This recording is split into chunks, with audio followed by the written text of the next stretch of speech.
પાટણ જિલ્લાના સરસ્વતી ખાતે અંદાજિત 3.13 કરોડના ખર્ચે નિર્માણ પામેલ અદ્યતન સુવિધાયુક્ત બસ સ્ટેશનનું પાટણ સાંસદ ભરતસિંહ ડાભીના હસ્તે લોકાર્પણ કરાયું। સાંસદે નવીન બસ સ્ટેશનનું રિબિન કાપી તકતી અનાવરણ કર્યું તેમજ લીલી ઝંડી આપી બસને પ્રસ્થાન કરાવ્યું।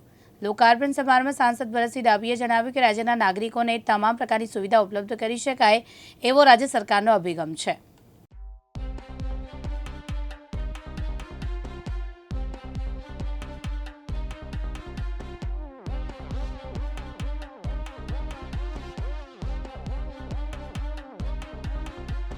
સરસ્વતી તાલુકા ખાતે ગુજરાત રાજ્ય એસટી વિભાગ દ્વારા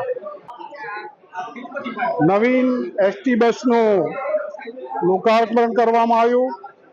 આ કાર્યક્રમમાં જિલ્લા પંચાયતના અધ્યક્ષ બેન શ્રી હેતલબેન, ધારાસભ્ય કિરીટભાઈ પટેલ અને ભારતીય જનતા પાર્ટી અને કોંગ્રેસના કાર્યકરોએ હાજરી આપી અને લોકોને સુવિધાઓ મળી રહે એના માટે નવીન બસ સ્ટેન્ડ ખુલ્લું મૂકવામાં આવ્યું।